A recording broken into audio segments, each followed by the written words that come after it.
సాగర్ ఆయకట్టు. ఇదేమో విద్యుత్తులో జరిగే నష్టం చెప్తున్నా. రెండోది సాగర్ ఆయకట్టు విషయంలో కూడా మీకు చెప్పాను ఇందాక. ఏమైతే వాళ్ళకు పోతిరెడ్డిపాడు ద్వారా వాళ్ళు ఎక్కువ నీళ్ళు అక్కడనే శ్రీశైలం నుంచి తీసుకుపోతారు కదా. ఎన్ బ్లాక్ అలాట్మెంట్ మన దగ్గర ఉన్న సిస్టమ్ ఏంది, బచావత్ ఇచ్చినటువంటి అవార్డు ప్రాజెక్ట్ వైజ్ అలొకేషన్ లేదు, స్టేట్ వైజ్ ఎన్ బ్లాక్ అలాట్మెంట్ ఉంది.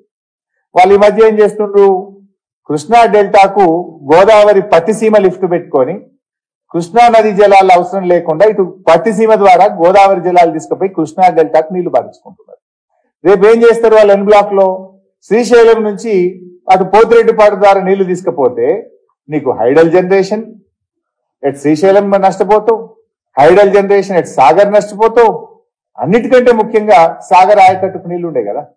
నువ్వు పోతిరెడ్డిపాడు ద్వారా నువ్వు కావలసిన నీళ్లు ఆంధ్రప్రదేశ్ కు కేటాయించినటువంటి నీళ్ల నుంచి వాళ్ళకి శ్రీశైలం నుంచే తీసుకపోతే రేపు నాగార్జున సాగర్ ఎడమ కాలువకు ఆయకట్టుకు కూడా నీళ్లు లేకుండా అయ్యే ప్రమాదం ఉన్నది. ఉన్న ఆయకట్టు కూడా దెబ్బతినే ప్రమాదం ఉన్నది. అందువల్ల వెంటనే ఈ రాష్ట్ర ప్రభుత్వం మేల్కొనాలే, మన రాష్ట్రం యొక్క హక్కులను కాపాడాలని చెప్పి నేను కోరుతా ఉన్నా. Number 3, drinking water. రేపు నీళ్ళే రాలేదనుకోండి, నీ పాలేరులో ఖమ్మం డ్రింకింగ్ వాటర్ ఉన్నది, నీ సాగర్ లో నల్గొండ హైదరాబాద్ డ్రింకింగ్ వాటర్ ఉన్నది, నీ శ్రీశైలంలో మహబూబ్ నగర్ జిల్లా డ్రింకింగ్ వాటర్ ఉంది.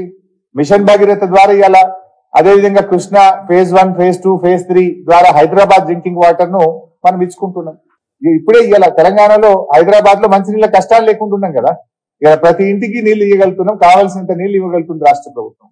రేపు దీన్ని మీరు నిలబెట్టలేకపోతే రేపు త్రాగునీటి అవసరాలకు కూడా ఇబ్బంది వచ్చేటువంటి ప్రమాదం ఉంటుంది.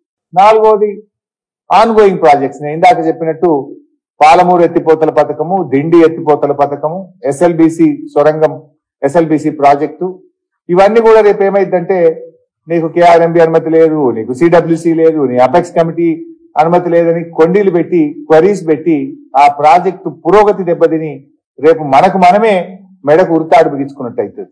అంటే ఇది తెలంగాణ ప్రయోజనాలకు ఆత్మహత్యా సదృశ్యం. దీన్ని మర్చిపోతున్నారు వీళ్ళు. అసలు రాష్ట్ర ప్రభుత్వం దృష్టి పెట్టిందా లేదా, అధికారులే పోయి సంతకాలు పెట్టి వచ్చిందా, దానికి రాష్ట్ర ప్రభుత్వ అనుమతి ఉందా లేదా నాకు తెలియదు. పత్రికల్లో అయితే సంతకాలు పెట్టేసిండ్రు, వారం లోపల పోతున్నది ప్రాజెక్ట్ అని చెప్పి అన్ని పత్రికలు పతాక శీర్షికన వార్తలు వస్తా ఉన్నాయి. జగన్ విజయం అంటున్నారు, ఆంధ్రప్రదేశ్ కు లాభమైంది అంటున్నారు, తెలంగాణకు నష్టమైంది అంటున్నారు, కరెంటు లేకుండా పోతుందని వస్తుంటే కూడా ఈ ప్రభుత్వానికి చీమ పుట్టినట్టు కూడా లేదా అనిపిస్తా ఉంది నాకు.